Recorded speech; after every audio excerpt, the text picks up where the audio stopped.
In this final video, we're going to revisit what we've talked about in detail in the past in terms of the historical roots of natural resource management. I'm going to provide a little bit more, sort of a different angle on those historical roots.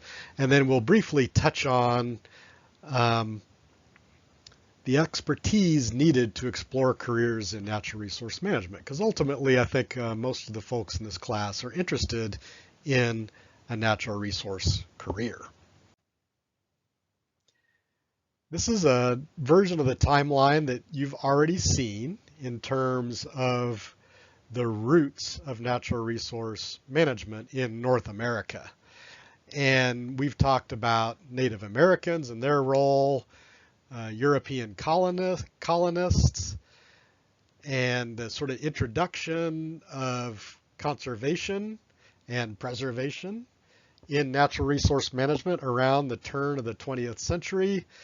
And then you watched The Greatest Good, which covered sort of early 20th century natural resource management, the establishment of the Forest Service, and you read some articles on post-World War II natural resource management. But I want to revisit a couple of these and provide a couple of more details that I think are useful in terms of thinking about some of these time periods. So Native American natural resource management, there's substantial evidence that Native American populations were quite large and that they actively managed their environment. And that can be thought of as natural resource management. This period, basically from 1492 through the Civil War, is sort of this period. And one way to think about this period is during this period, for the most part, forests were generally viewed as inexhaustible. Now, I know I talked about some policies, even in the 1600s, where there was already an acknowledgement in the East that forests were not inexhaustible. And in those cases, forests were often looked at as a barrier to the establishment of agriculture and settlements. So in many cases, forests were just viewed as an impediment to getting farms and cities established. And those perspectives carried on through the Civil War. Now, after the Civil War, we entered another phase, and it mirrored what has happened all over the world when forest management has emerged in response to either real or perceived forest scarcity or other environmental problems that are associated with poor forest management or the lack of forest management. So in North America and the United States, we started running into these situations around 1900. But these situations were not sort of novel to the United States. These situations have occurred elsewhere at different times and in different places. But the general patterns that we see are that there's overcutting, so over-harvesting of trees, leading to timber scarcity, a lack of tree regeneration,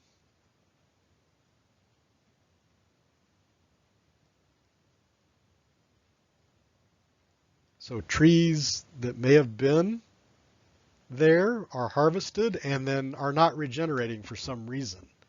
That tends to really scare people and say, wow, the availability of wood may become a problem here pretty soon. Third is that uncontrollable wildfires have big consequences. And in the late 1800s and early 1900s, as you probably saw in that Greatest Good video, catastrophic wildfires were a big factor in sort of driving the development of more formalized natural resource management. And then flooding. that probably didn't really come up in the greatest good video, but flooding was also an important factor. So often when we overcut, especially in mountainous regions, that can lead to catastrophic flooding that can have, wipe out entire towns. All of these factors uh, in combination or in different places led to a movement towards a realization that there was a need for natural resource management and the development of formal natural resource management agencies and frameworks. So that phase in the United States really lasted until about the World War II. The cataclysm of World War II and then the return of our soldiers from Europe and Asia after World War II led to an unprecedented economic boom in the United States. And that really influenced everything in U.S. society, but including natural resource management. So that post-World War II period was a really important period of economic growth and technological change. And really, a lot of the focus of forest management and natural resource management between, let's say, 1945 and the late 60s, early 70s was really focused on productivity and the efficiency of wood production. So getting out the wood necessary for this sort of boom economy in the United States. So if you went onto private land or if you went onto national forest land during this period, the focus was really on how can we most efficiently produce wood to meet economic needs during this period. And that was really a focus. Now, starting in the 1970s, that focus began to change again. There was a realization that a singular focus on wood production really was harmful in some ways. And there were a number of federal regulations that came out in the 1970s. So things like the Clean Air Act, the Clean Water Act, and a whole host of associated natural resource management regulations. So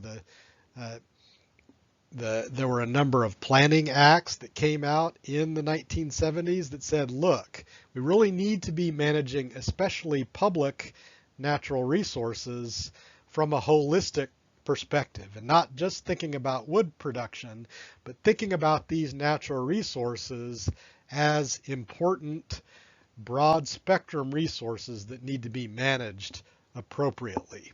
So those federal regulations were key in bringing about that new focus. Now, it's important to point out that many foresters who were trained sort of during this get out the cut period, it was a bit of a shock to the system when society started saying, look, getting out the cut, getting out the wood is not the only thing we're interested in. And there was some resistance in the forestry community to that sort of change in focus that was apparent in the 1970s. And admittedly, it took forestry a while to adjust to those changes. But it happened, and modern, forestry curricula are more holistic. So a few key elements there that I want to talk about. So those federal regulations drove a lot of that thinking. Foresters were resistant at first, especially.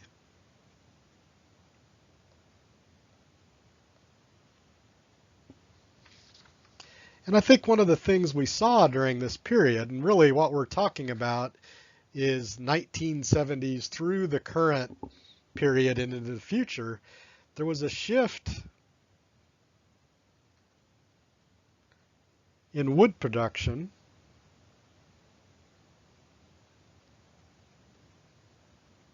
from public lands to private lands. So that today, in the 2020s, the vast majority of timber harvest occurs on private land. And that shift is not trivial. As of today, in 2023, probably around almost 90% of timber harvest in the United States is off of private land. So those environmental drivers really led to a de-emphasis of timber production on public land, so that private land has needed to increase production to meet demand for wood. And they're doing it, and they're doing it in a sustainable way, but that is an important feature. I would say the final important element we need to point out is that climate change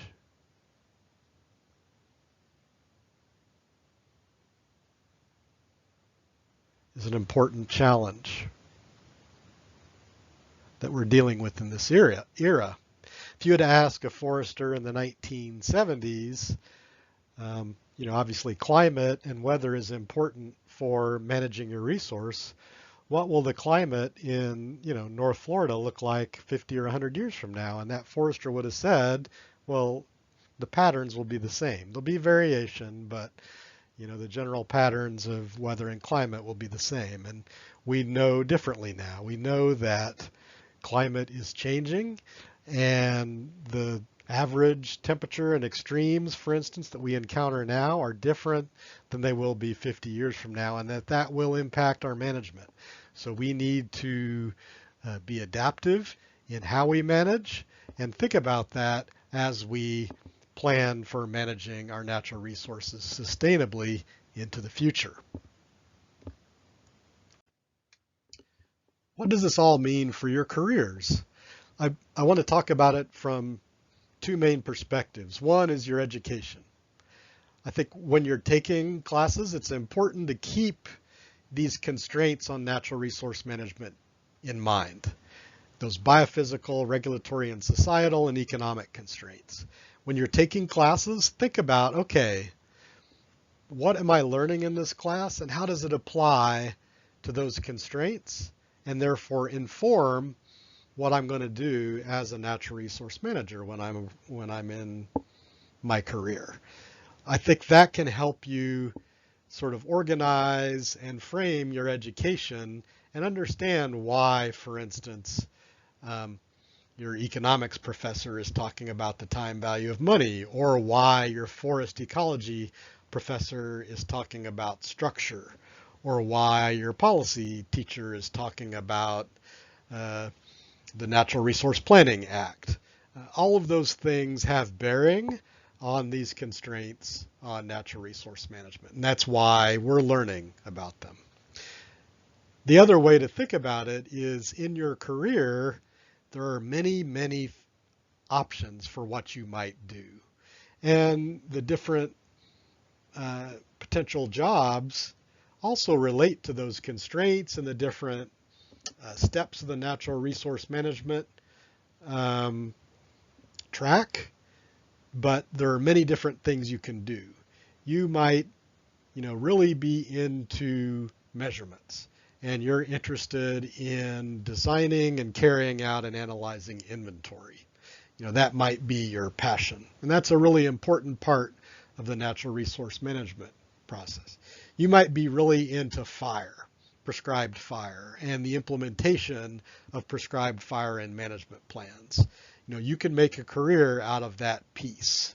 So there are many, many options for your natural resource management career, and I really encourage you to explore those by talking to your professors, by seeking out natural resource professionals in different elements of your education, to network with them at meeting, to reach out to them.